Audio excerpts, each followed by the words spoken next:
Rick Atkinson has just published the second volume of his American Revolution trilogy.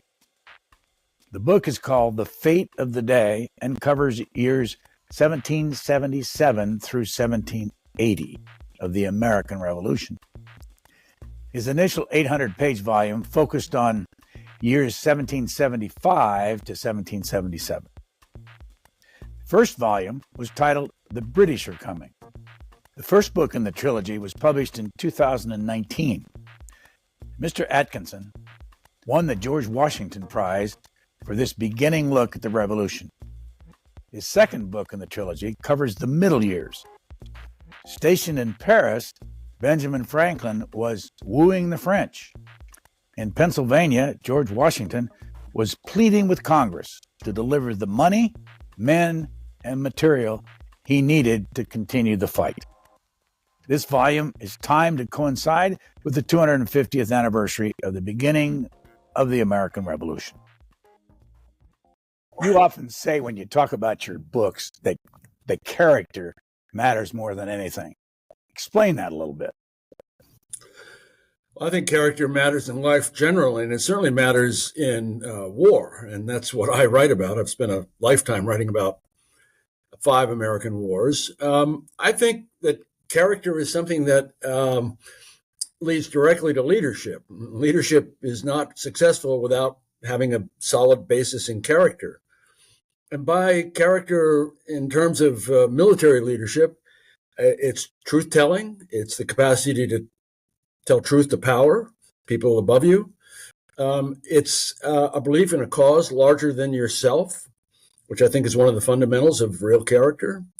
And it's the ability to convey that to your subordinates, that there is a cause larger than yourself. And that's what we're all committed to. That's what the cause is. And so I think that, we see many examples over the eons, and we certainly see many examples in American history of people who lack the proper basis of character not being successful as military leaders. And conversely, we see those who are successful. I think you can tease out threads of character that are directly contributory to that success. You also talk about characters and the love for talking about the people as individuals. In this latest series on the Revolution, who are the characters that you most remember writing about? Well, they're the guys that are inevitable. I am living now with George Washington metaphorically. It's been 10 years in the same way that I lived with Dwight Eisenhower metaphorically for 15 years and writing about the role of the United States in the liberation of Europe in World War II. So I feel like I know Washington as a character, and I know his character pretty well as a general and a man. Some of the characters that are really characters, Benedict Arnold, for example. Benedict Arnold is the best tactical leader on either side the first couple of years of the war. He is born to lead other men in the dark of night. He's beset with grievances, feels unappreciated, and all those things that are going to lead to catastrophe in 1780. But on the British side, King George III is somebody that I have been living with also for 10 years now.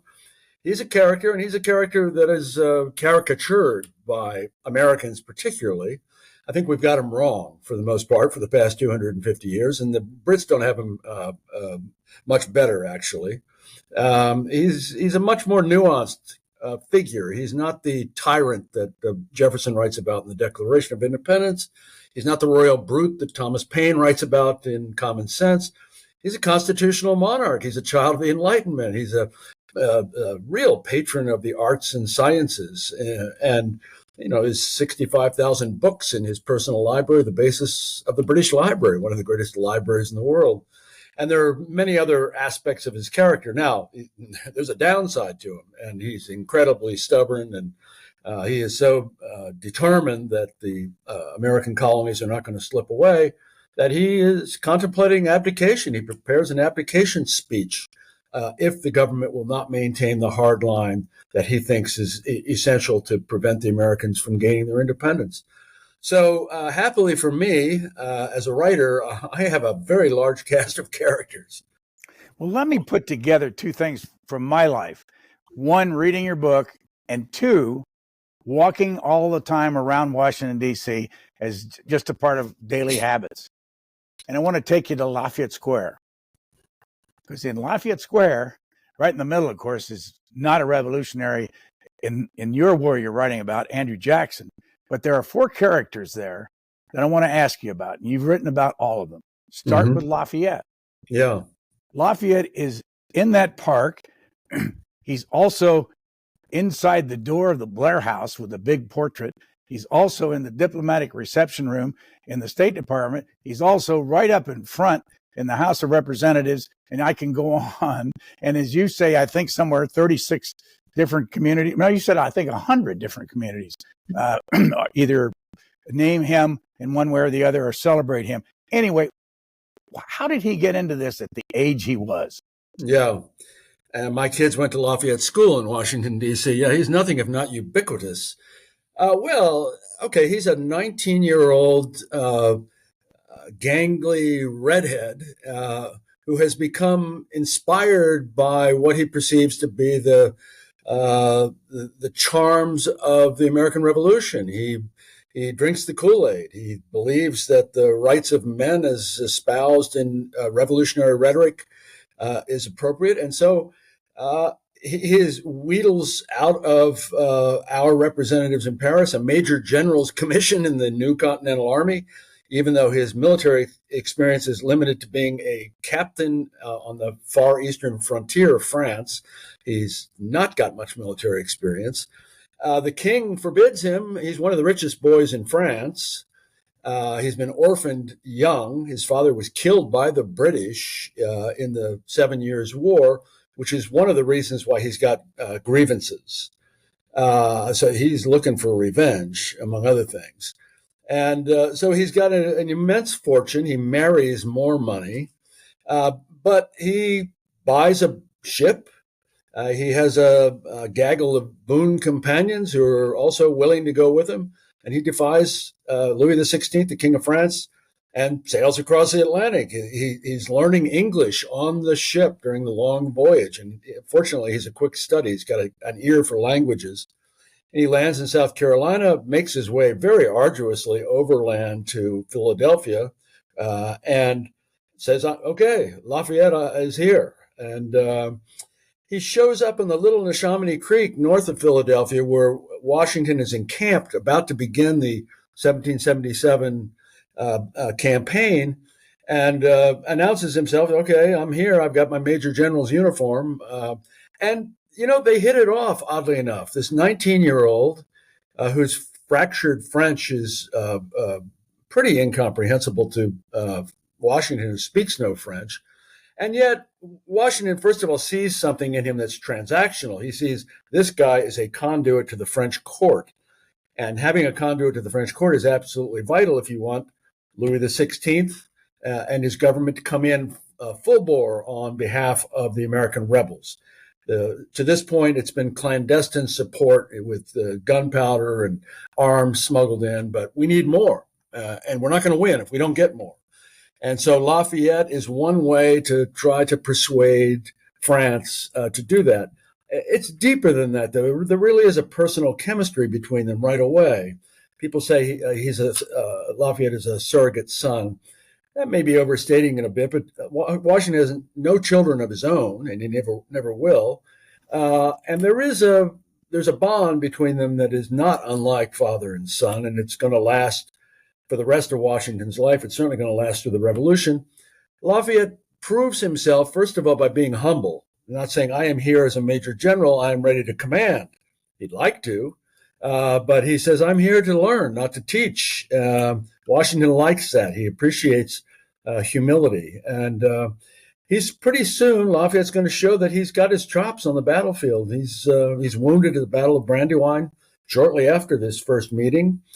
Shot in the leg, and Washington is going to trust him increasingly with battlefield responsibilities, as well as this larger duty to act as a go-between between Versailles and America. So, we have named all these towns and schools and counties after him. And there's a reason for that. He's going to be a very important figure in our national origin story. There are 14 statues in Washington of revolutionary heroes.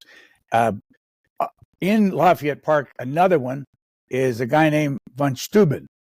That's the American pronunciation of it. You write about him. Who was he? Yeah. Well, he's another character. Steuben, as the Germans pronounce it. Well, Steuben shows up also in Washington's encampment, this time at Valley Forge in the winter of 77, 78, when things are very, very grim for the American cause. Steuben comes as a fraud, a full first-class fraud. He claims that he's a baron, and in fact, he is a baron. A minor prince in Germany has given him, for his services, a barony. So that part is legitimate. Everything else is false. He claims, with conniving from Benjamin Franklin in Paris, who is his conduit to come to America and has given Steuben rank in the Continental Army. So with this connivance of Franklin, he claims that he had been a senior aide to Frederick the Great, the Prussian leader, that he had served in various capacities in the Prussian army. Well, this is not true. This is another guy who'd been a captain, very low rank. And he'd had some combat experience, and he has served long enough in a very fine army, the Prussian army, to know how to do what needs to be done to put an army together. So he shows up at Valley Forge, and he's got amazing trappings. First of all, he's been misinformed in Europe that the American rebels are wearing red uniforms. So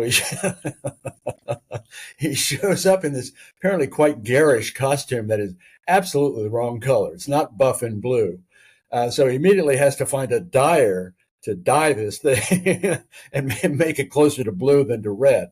And he has these enormous horse pistols, and he cuts a very wide swath when he arrives. Washington, again, with an excellent eye for subordinate talent, which is one of Washington's leadership characteristics, sees that Steuben can be very helpful, that Steuben can help him to impose discipline and to teach things like the manual of arms, how to maneuver on a battlefield, how to fire simultaneously, volleys with muskets. So he gives Steuben responsibilities as the Inspector General of the Army, which is what his title will be. And in very quick time, Steuben shows himself to be very adept.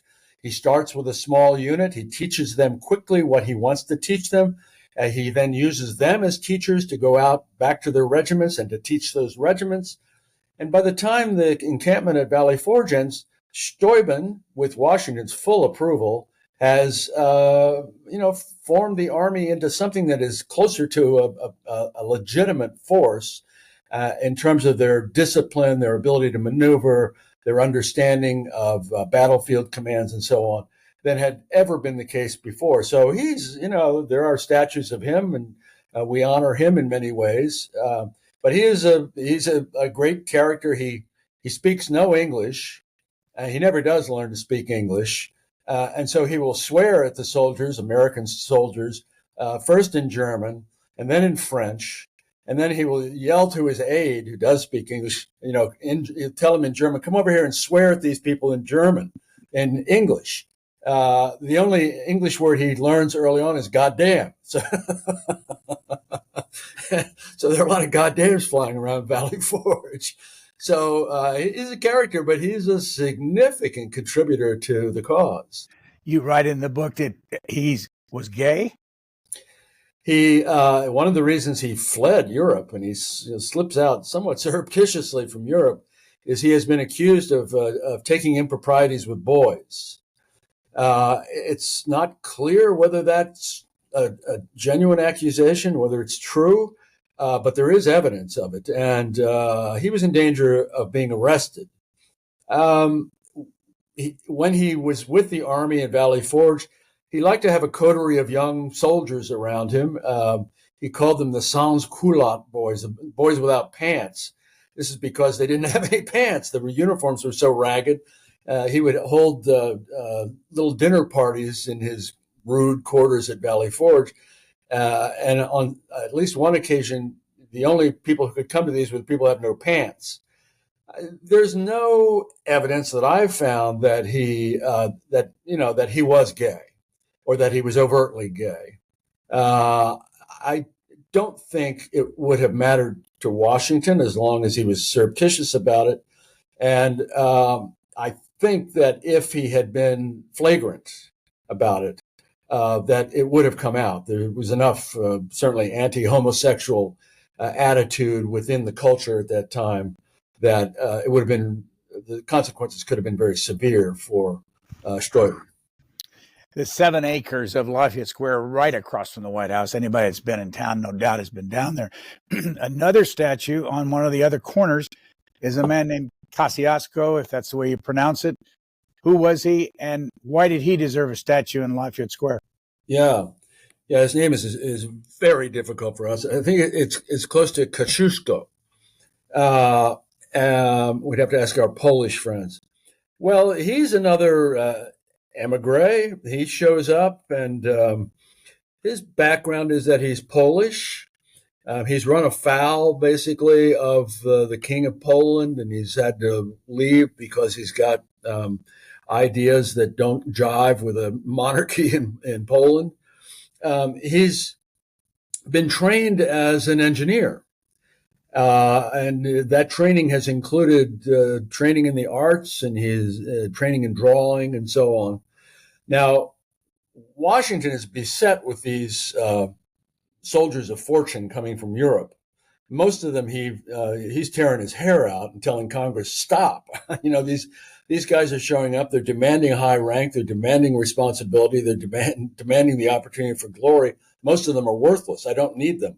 But what he does need are engineers, because in colonial America, it's one thing that we really don't have much of. So he shows up, and initially in Philadelphia, he immediately shows himself to know what he's doing. And this is recognized by Congress, which is here in Philadelphia. And he helps with the defenses of Philadelphia. He helps with the defenses on the Delaware River. He proves his mettle beyond, and he earns a statue at Saratoga. The British have launched an invasion from Canada. They come down Lake Champlain. They capture Fort Ticonderoga. They're in the Hudson Valley. The idea is to cleave off the New England colonies, the New England states, from the middle Atlantic states by perhaps coming all the way to New York City down the Hudson Valley. Well, they run into problems, and they're slowed in their ambitions. And the armies are going to meet at a place called Saratoga, which is not far from Albany. Kościuszko is sent to the army that's there, the Continental Army that's there, under General Horatio Gates, another emigre. This guy has been an officer in the British Army, and he is given a commission in the American Army, and he's the commander at Saratoga. And he has been a staff officer for Washington early in the war, and he's very good at it. He really knows his stuff as a logistician and so on. Well, now he's the field commander. And the army under General John Burgoyne is coming, and it's full of British combat troops and German combat troops. This Polish architect shows up, Polish engineer, and looks around and says, "You're in the wrong place. If you want to defend against this encroaching army, this oncoming force, you need to move over here." And he and Gates and Benedict Arnold, who is Gates's number 2 at this time, the finest battle commander on either side tactically early in the war, they go out and they ride out on their horses to look at the lay of the land. And he sees this sequence of heights that parallel the Hudson River called Bemis Heights. And he says, "This is where you want to be." And so Gates, who's no fool, says, "Okay, fortify it." And that is done rather quickly. You've got an army of thousands of Continental soldiers, and they are, if nothing, they are excellent with shovels and picks. And so they build serious fortifications. The British eventually are going to show up and find that this series of emplacements is very robust and very formidable. So the fighting is never actually right on that spot where the fortification's been built, but it provides the necessary redoubts and so on for when the battle does occur. So this Polish engineer has certainly earned his statue too. As you know, if you drive from Arlington, Virginia into the district, you can cross the Rochambeau Bridge. There are 5 bridges, and one of them is named after a man named Rochambeau, and that's the 4th statue in Lafayette Square. And I know he will be in your next edition of your trilogy, but can you tell us about him and how important he was? Yeah, I can tell you some. I know a bit about him. I've actually been reading a lot about him now. He has memoirs, and there's a lot of good scholarship about Rochambeau, both French and American, and the sailors and soldiers who were with him left memoirs. It's very well documented. Rochambeau, we're late in the war now. This second volume of mine ends in 1780. The French have sent a force. King Louis XVI has been, in fact, persuaded by the first and greatest diplomat in American history, Benjamin Franklin, that it is in his interest as a French absolute monarch who is a deeply Catholic persuasion that he ought to throw in his lot with Protestant wannabe Republicans bent on regicide. The French send a fleet under an Admiral d'Estaing, who's not particularly competent, and he's definitely unlucky. That leads eventually to, and Lafayette is right in the middle of this, trying to persuade Louis and the French court that we need more. We need more. A bigger army. We need a bigger fleet in America so we can clinch the deal, that we can win the war. And Louis finally agrees, and the man he taps to command this expeditionary force is Rochambeau, and he has a lot of experience. He is widely recognized as one of the finest battlefield leaders in France in the 18th century. And he's going to bring about 5,000 men from France, and there's going to be an accompanying fleet under Admiral de Grasse. There are a couple fleets, but the biggest one is under de Grasse via the West Indies. And Rochambeau shows up in the summer of 1780 in Newport. And basically says to Washington, who is very, very, very happy to see these guys because the war's at a stalemate. The American army in Charleston has just been captured. It's 5,000 men. The army is destroyed down there. And Rochambeau tells Washington, I am yours to command. I am here not as a superior, even though I've got way more experience than most of your generals do, but I'm here on orders from my king to serve you. And he and Washington get along extremely well. Again, Rochambeau is not fluent in English. Washington speaks no French, but there are plenty of guys on Washington's staff, including Alexander Hamilton, John Lawrence, who are fluent in French. So these two men, Washington and Rochambeau, are going to conspire very effectively in the long run on how to win the war. Washington is obsessed with New York.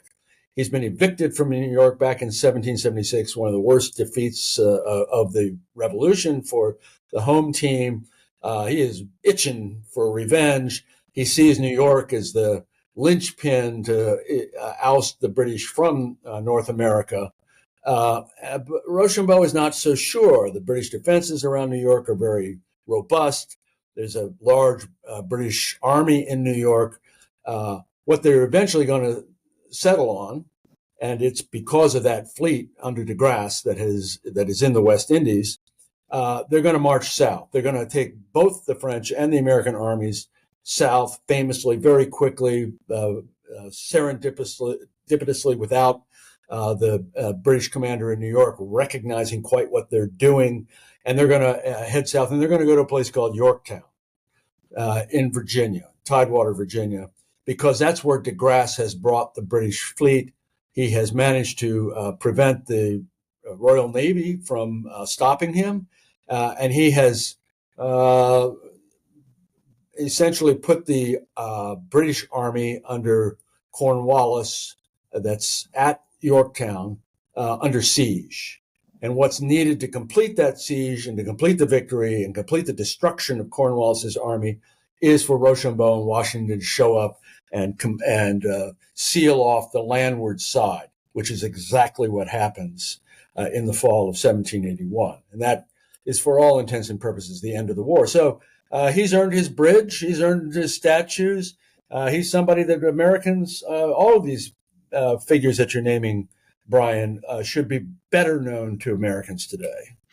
I wonder, most of these statues in Lafayette Park were erected in right around 1900, 1901, 19. Why did it take so long, and what do you think was happening in the country? And I know this is not a part of your book, that all of a sudden they wanted to do Rochambeau and Kościuszko and Steuben and Lafayette. But what do you think was behind that? Yeah, that's a great question. I don't think I can answer that coherently. When we had the centennial of the war, we're now in the semi-quincentennial, which sounds like a medical procedure, but actually it's the 250th anniversary of the Revolution, which begins, that celebration, commemoration begins in April of 2025. The centennial in the 1870s had been a modestly big deal. People recognized that this was worth commemorating. I suspect that it gave a little impetus to the remembrance. Sometimes it takes a long time for wars to settle out in public memory. They fade in and out of fashion. The Civil War certainly has. I suspect the same will be true with World War II, that it will fade in and out of public memory and in and out of the impulse to commemorate and know more about it.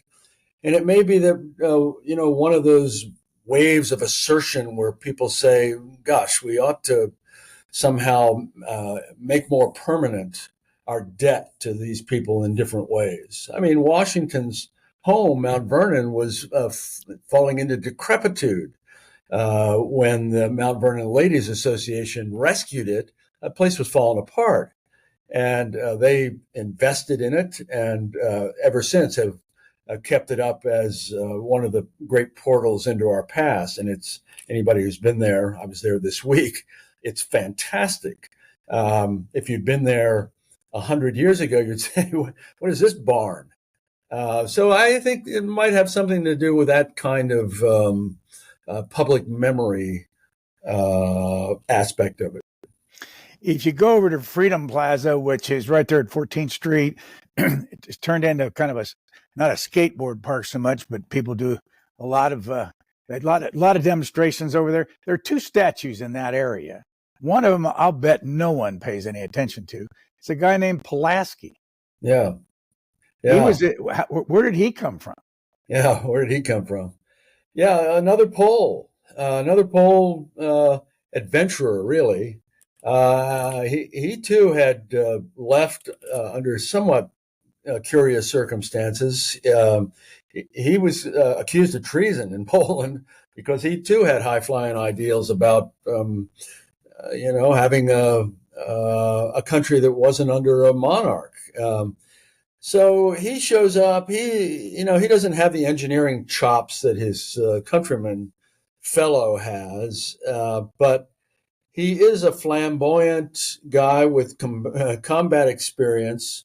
He's a cavalryman, basically, a horseman, and he looks the part.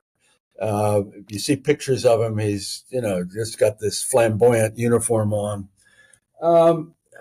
Washington's not quite sure what to do with him because he's a bit of a loose cannon. It's difficult to keep him under control full time. And he runs afoul on occasion with other American officers.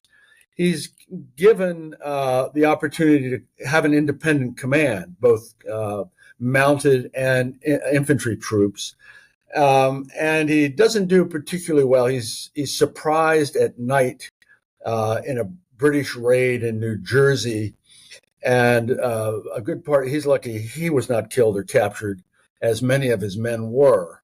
It really blotted his copybook at that point. And so to kind of get him out of the way, he's sent south and way south. He's sent to Savannah.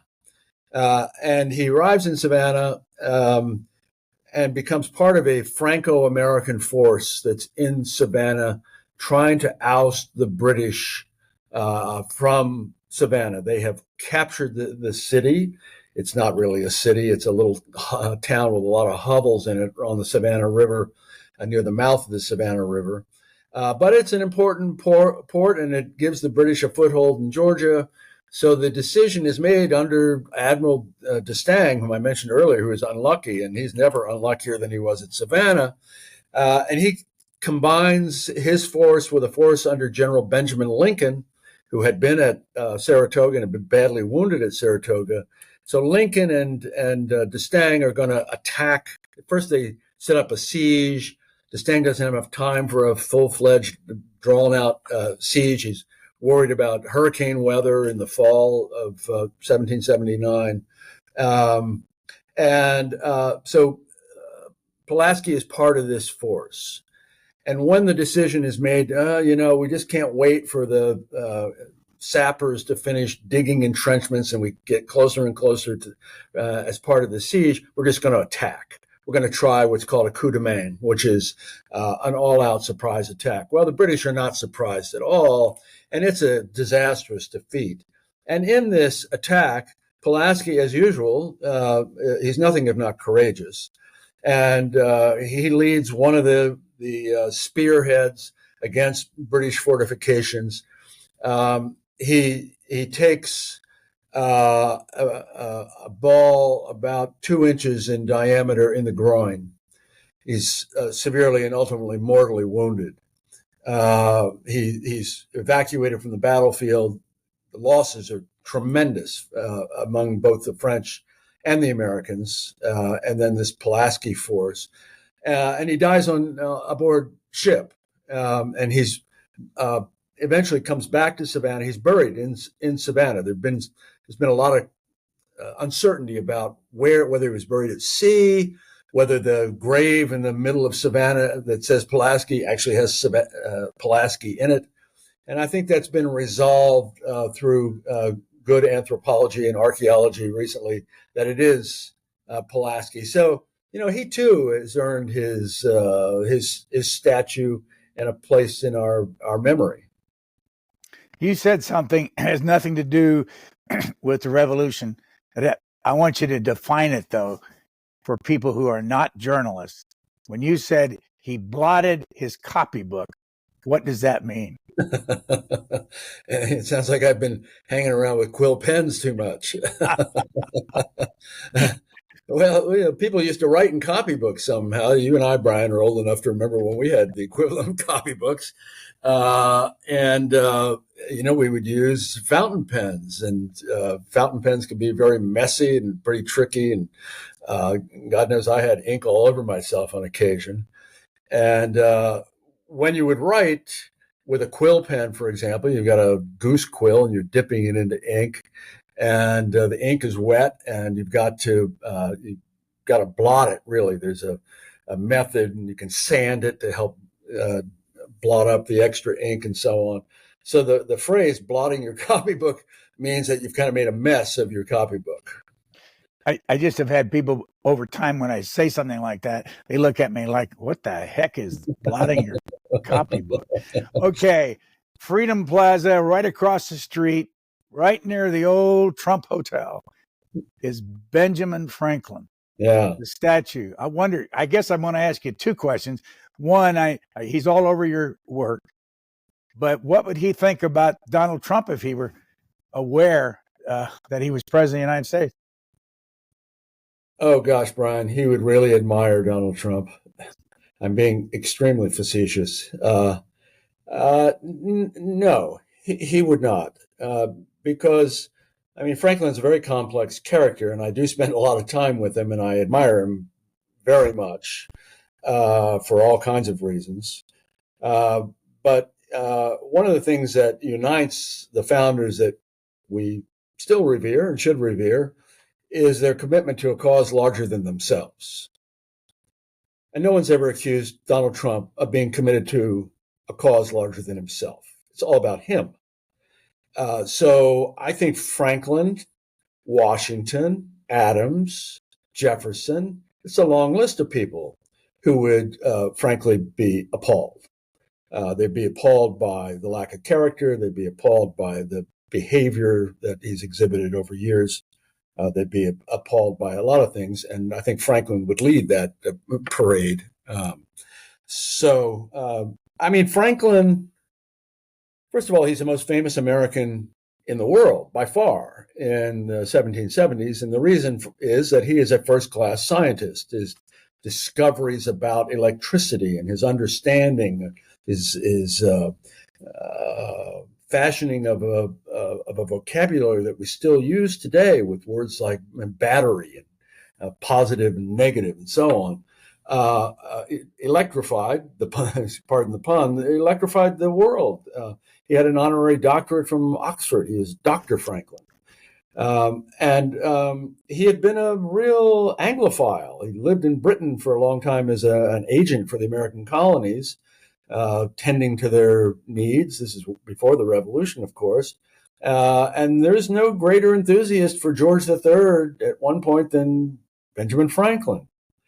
And then he's radicalized. And he becomes a rather bloodthirsty revolutionary.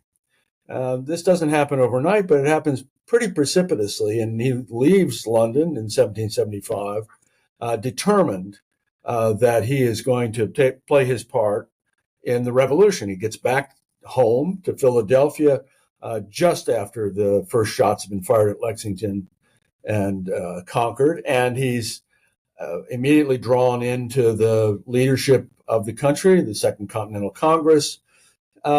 He's a septuagenarian when he is sent to France as a diplomat. He arrives in December 1776, and he is our first and greatest diplomat. There's no question about that. He has, as I mentioned, the task of persuading Louis XVI to throw in with the Americans, and that is what he works at. And he's got a great skill at this. He's got great patience. And so he's received in Paris as a rock star. I mean, the cult of Franklin is astonishing. Women are wearing hairstyles that emulate Franklin, and everyone has a little Franklin bust or miniature or painting in their house to honor Monsieur Dr. Franklin. And he plays it to the hilt. I mean, he really likes it. He likes adulation. He feigns being, a humble farm boy. He's not a humble farm boy. He's not humble, and he's not a farm boy. But nevertheless, this is how the French perceive him. He wears this kind of ratty cap that he has gotten while he's been on another diplomatic mission in Canada. It becomes one of his symbols. People are scrambling around Paris looking to buy something equally ratty to wear. And so his task is to work the French court in Versailles. And that's what he's going to do. And in 1778, he's going to succeed in having Louis commit his regime. Very, remarkable decision by the king. And it's going to have serious consequences for France in the long run. But it's an amazing success for Franklin. Another statue, which is kind of separate from everybody else, but you hear his name all the time. George Will writes about him every year. Edmund Burke. There's a statue of Edmund Burke in this town, one of the 14 from the Revolution. Why would he fit into that category? I mean, Edmund Burke, he's Irish born. He's a member of Parliament, the House of Commons. he's one of the most gifted orators in the long history of oration in our language. He's spellbinding on the floor of the House of Commons. He's also long-winded. He's not unknown for Burke to give a 2-hour oration. But he's important to us for a couple of reasons. One, he's part really of the minority view in Parliament that the war is not a good idea. It's going to take 8 years really for a majority of Parliament and the British government to come round to this, to finally settle on peace. Burke early on recognizes that waging war against your own people across 3,000 miles of open ocean in the age of sail for 8 years, as it turns out, is not a good idea. He recognizes the sense of Adam Smith, who is a Scottish philosopher, economist, whose seminal work, The Wealth of Nations, is published in 1776. And Adam Smith says, you don't need to have this mercantile approach to your colonies where you are extracting raw materials from the colonies and then you're forcing them to buy the finished products, and that they are essentially subservient to you and you're restricting them from their own manufacturing and so on. That's an expensive and losing proposition. Ultimately, you have to have troops there. And Adam Smith says, look, international trade will get you where you want to go here. There are ways that you can effect a successful, prosperous relationship. Burke sees this. He doesn't articulate it. No one really has the wit other than Burke to sort of see a glimmer of what will become the Commonwealth, where you've got independent nations who have some allegiance to the mother country as a consequence of tradition and often language, and some tip of the cap to the monarch in London. Well, nobody can really figure that out in 1775. Burke is a political philosopher of the first order, and he's had a very large influence on thinking, particularly conservative thinking, about how to organize governments, the rights of the citizen, the obligations of the citizen. George Will writes about him because George Will is fundamentally a Burkean. George Will may be Burke reincarnated. I say that as a real admirer of George Will. During the 8 years of the Revolution, I don't know if this is an easy figure for you to come up with. How many French, British, and American ships would have been in the Atlantic Ocean during that time? Hovering around this coast. Yeah, obviously it fluctuates over time. There are virtually no French ships here until 1778. The Royal Navy, greatest navy the world had ever seen to that point, has about 400 warships. And they range from little scows, basically, that are hardly fit for transatlantic service, to these very large men of war, capital ships that carry 50 or more guns. Some of them carry 90 or more guns. And these are big ships with very large complements of sailors, as many as 800 sailors on a ship like Victory. Victory is never on our coast, but Victory is important in the course of the war. And the Royal Navy has, at one point, almost half of the Navy is here. Here meaning North America, the North American station. So they're scattered from the West Indies up to Canada. It's more than 1,000 miles, so it's a big front. The American Navy, and that's substantial, and it's one of the reasons why the war is going to drag on as long as it can, because Britain rules the seas. Now, the American Navy is really hardly a navy to speak of. There is an effort there to build one. Congress commissions 13 frigates, and frigates typically have 40 guns, something like that, and they're faster and they're nimble and they can traverse coastal waters better than some of these big lumbering British men of war. But the crews are not very good. The captains are often not very good.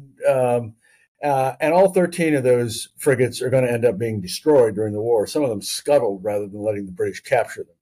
The American Navy is not really a factor in any substantial way other than good propaganda victories of the kind that John Paul Jones effected aboard the Bonhomme Richard against the British frigate Serapis, and that's in British waters.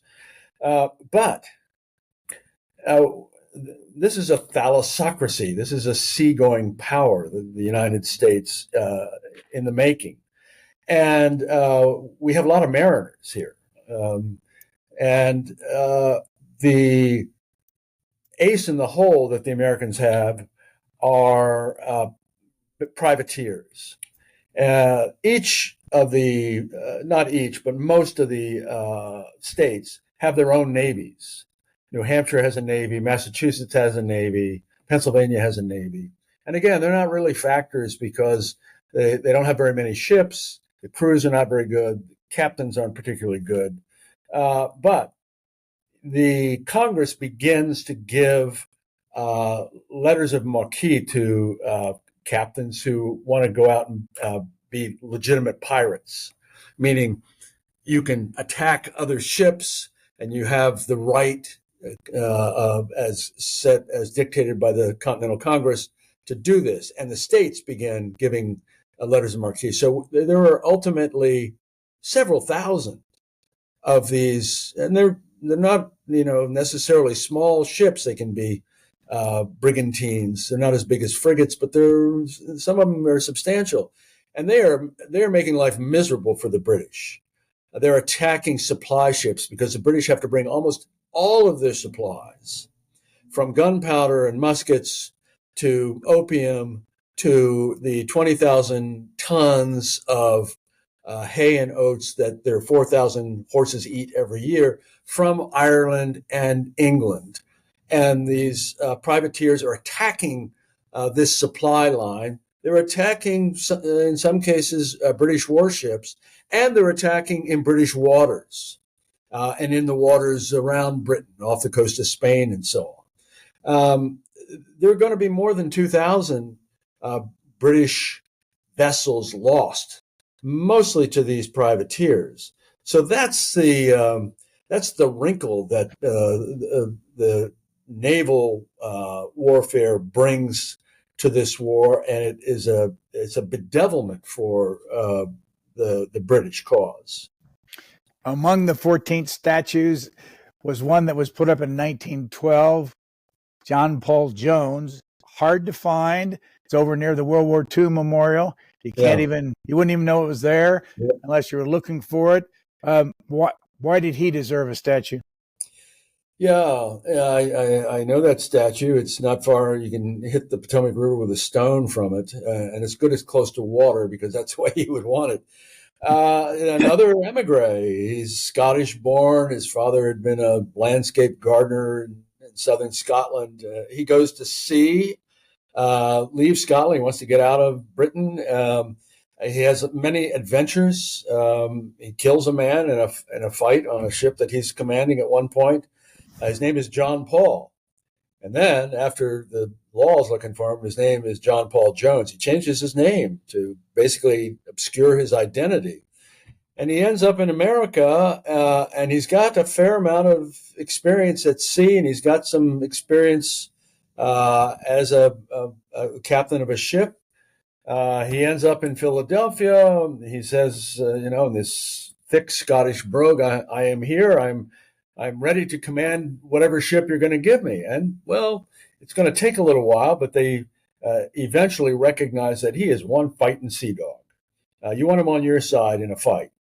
And he's going to end up, after a number of adventures early in the war, he's going to end up in France. It's largely believed that Congress sends him to France to just get rid of him because he's a pain in the neck. He shows up, and he and Franklin hit it off right away. Franklin has his own navy. Franklin has a navy. You're nobody if you don't have a navy in this era. And Franklin really, really wants to take it to the British home waters, partly because he wants to capture British crewmen, either from warships or from commercial vessels, to imprison them so he can use them to trade for American sailors who are languishing in British prisons under very harsh conditions. American prisoners generally are treated abominably by the British. This angers Franklin, and when his dander is up, look out. And so he sees John Paul Jones as a guy who shares his conviction that we can really stick it to the British. Jones, first he leads an expedition to the seaport town of Whitehaven on the west coast of England. It's not a particularly effective attack. In the dark of night, he rows ashore with some crewmen. He tries to burn the fleet that's there. These are commercial vessels. He burns one. The town is aroused. He has to flee. Anyway, it terrifies England. The word is out that this John Paul Jones character, if you want to scare your children into good behavior, this is not fiction. It's true. Mothers would warn them that John Paul Jones was going to get them. There are ballads written about him, and he becomes instantly infamous. His greatest claim to fame is he's given command of another ship. It was an old India trader that he converts into a warship, a frigate. He calls it the Bonhomme Richard for Benjamin Franklin, whose Poor Richard's Almanac has contributed to Franklin's fame and wealth. So the Bonhomme Richard goes out in pursuit of adventures on the high seas, and they circumnavigate England around the north coast of Scotland, and they're taking colliers and fishing smacks. And again, the word is out. This guy is conducting raids, and he's terrifying. And the British Navy is chasing him, and they're lumbering after him. They're not very effective. They can't catch him. They can't find him. And then in September 1779, he's off the coast of northeast England, and he sees a large fleet of commercial ships coming back from the Baltic, and they're bringing mostly naval stocks, masts and tar and that sort of thing, coming back to home port. He attacks, and they are protected by a small escort of Royal Navy ships, primarily the Serapis, another frigate, commanded by a capable British captain. They're going to have this famous battle to the death. It's one of the great naval battles. Even though it's one ship on one ship, there are escorts, and they're involved also, and there is gunfire. And the Alliance, which is part of Jones's squadron, fires on Jones. He looks up, and there's his comrade on the Alliance shooting at him and causing some damage.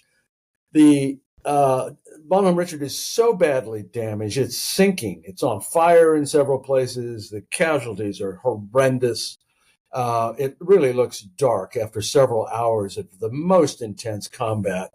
And then Jones manages, the ships are grappled together, so the fighting is hand-to-hand, deck-to-deck, and there's an explosion in the hold of the British ship, and the British captain then surrenders.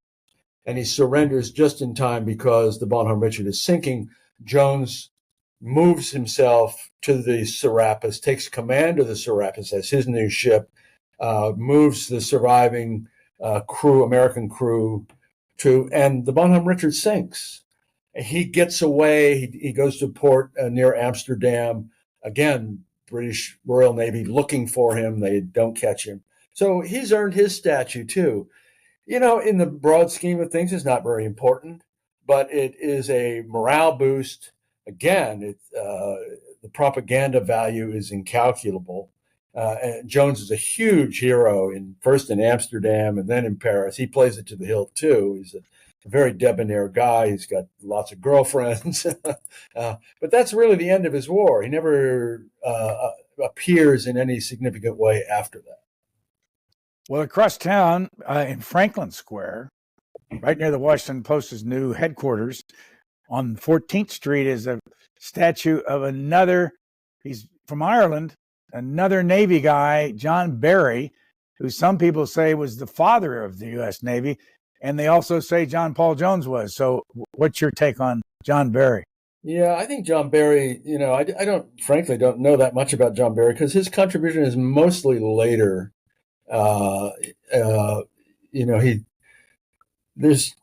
It's hard to make a claim to be the father of the United States Navy, although the Navy would deny this and disagree strongly during the American Revolution because the United States Navy is so ineffectual and largely hapless.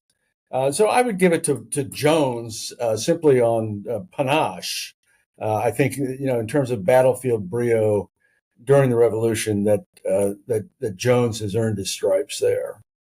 A couple more names. I'll just go by them quickly. If you want to comment on them, there's a statue of Artemus Ward, of John Witherspoon, who was president of Princeton. There's a little tiny I say tiny. It's a small statue of Nathan Hale, which is right outside the Justice Department. Yeah. And then, of course, I know this is an important figure in your book. It's over at C and Maryland Avenue in Washington. For those folks that have been here, it's Nathanael Greene. Yeah. Let's take the last two quickly. And I'll start with Greene because Nathanael Greene is a lapsed Quaker from Rhode Island. And he's going to be second only to Washington as the most indispensable man in the Continental Army over the course of the war. He shows up in Cambridge when the Continental Army is being formed and Washington arrives to take command in July of 1775. He's got virtually no military experience. He has run for lieutenant of a Rhode Island militia company and has lost the election. So he's initially a private, but he's got family connections. The Greenes have some clout in Rhode Island, and the Rhode Island Assembly makes him brigadier general. So he goes from private to brigadier general overnight. Again, Washington shows his eye for subordinate talent, and he sees Greene in Cambridge during the encirclement of the British in Boston, and he recognizes that this guy has got capabilities, that he's a natural leader of men. Like Washington, he has a big brain organized for executive action. He's willing to take responsibility, to make decisions. And so Greene rises quite quickly in the ranks and certainly in Washington's esteem. During the Valley Forge winter, when things are grimmest for the Continental cause, we have 2,000 American soldiers who die at Valley Forge in that winter from disease and malnutrition. The supply system is falling apart. Washington turns to Greene and says, I need you to be my quartermaster general because the quartermaster system is completely broken. Greene says, I don't want to. Nobody in history has ever heard of a quartermaster. This is quote unquote. And Washington says, well, I'm sorry, you've got to. I need you to do it. And so Greene takes on the job. He's a quartermaster general for 2 years, and he's absolutely brilliant at it. He shows his chops at Valley Forge, and he's going to be essential to the success of the American Army for the next couple of years. And then he's given battlefield command again. And most of the action in the Revolution for the last couple of years of the war is in the South. There are no big battles after Monmouth in New Jersey in June 1778 in the North. And Greene is the senior commander in the South, and he shows himself again to be indispensable. So, we have towns named after Greene, as we should, statues to Greene, because he's a very large figure. Nathan Hale is a tragic figure. Nathan Hale had been he's a Yale graduate. He was a school teacher. He's a captain in the Continental Army, the young Continental Army. And he decides that he's willing to volunteer to be a spy. And he's a totally hapless spy. It's in New York when the British are occupying New York. They've just captured the city. And Hale is told rather lackadaisically to go walk around and see what he can find out about British positions and so on. Well, he's captured. And famously, because he's captured in civilian clothes, he's not wearing his uniform. Those are grounds for execution under the recognized laws of war. And he is hanged. You can see where he was hanged on the west side of Manhattan Island. So we recognize him for his sacrifice. He supposedly said, "I regret that I have but one life to live for my country." He may or may not have said that. He certainly acted with great honor and with great courage at the end of his life. There's eyewitness accounts to that. So he's earned his statue too. I know that statue outside the Justice Department. My son was an official at the Justice Department. So what's been the difference writing about the Revolutionary War and writing about Liberation Trilogy, which was all about the European World War II? The archives are completely different, Brian. The archives that I thought I pretty well mastered for understanding the Mediterranean and European theater, writing about North Africa and then Italy and then Western Europe, Normandy on. Those archives are pretty much useless to me for the Revolution. The stuff is in different places. So learning to try to master this different set of archives. For example, probably the best collection of 18th century papers relating especially to the British aspects of this war are in Ann Arbor, of all places. The William Clements Library. William Clements was a Michigan industrialist and a collector, and in the early 20th century began buying up the papers of British generals from their families, some of whom had fallen on hard times. So the papers of, for example, George Germain, who's the American secretary during the war. He's the Robert McNamara of the British cause. They're in Ann Arbor. The papers of Henry Clinton, who's the British commanding general longer than any other general during the Revolution, in Ann Arbor. Well, I had to learn those papers. So that's different. The magnitude of archival material is so much less for the Revolution. The papers for the U.S. Army in World War II supposedly weighed 17,000 tons. That's papers for one service, one nation. 16 million Americans in uniform in World War II. They were told that they could not keep diaries. And of course, so then everyone kept a diary, soldiers being soldiers. And so there's, proliferation of diaries and letters, firsthand witness accounts of their experiences, far, far vaster than anything from the Revolution. That's a challenge for those of us writing about it. I think another thing, in some ways, the most difficult thing is 250 years later, there's a quality of the Revolution that's bloodless. We look back and it's kind of like it's got the soft sepia tones of an old lithograph, and the founders are embalmed in reverence. And none of that is true. That's just not how it was. That's just not how war is. And so trying to chip through that embalmed quality of it has been something that's been part of my process. When did you finish writing this book, the middle book on the trilogy? I have a ritual, in fact. I live in Northwest Washington, D.C., and my local bookstore is Politics and Prose, one of the great independents. And whenever I finish writing a book, and I started doing this when I typed the last sentence of the first book I wrote, The Long Gray Line, about the West Point class of '66, and I thought, okay, well, what does an author do? Type the end? That seems stupid. So I thought, well, I'll go hang out with other authors. Well, the best way to do that is to go down to my local bookstore. It's a walk of a mile. So I went down, and I've repeated that ritual now for 8 books. It's now a superstition. I'm cursed if I break the superstition. So I finished that draft and went to Politics and Prose that day. It was in March of last year, 2024. Yeah. And when did you start the third volume, which will be out, what, 4 or 5 years? Or how long? Yeah, how long? You sound like a publisher, Brian. Didn't mean to. I'm older and slower. It took me 6 years to do the first one, The British Are Coming. It took me 6 years to do the second one.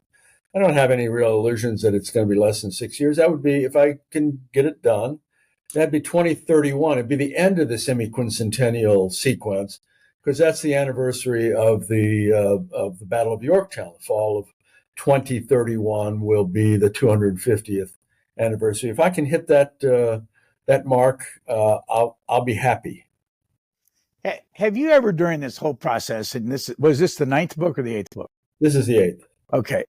Have you ever, this whole process, when you're tied into like a trilogy, say to yourself, I'm tired of this? Yeah. But do you have to walk away from it for a while?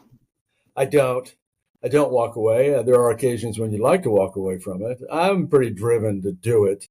I got the bit in my mouth now. I've done a trilogy before. I have to say, in retrospect, what was I thinking? What was I thinking this time? The trilogy, well, that's just the way the story cleaves narratively in my head.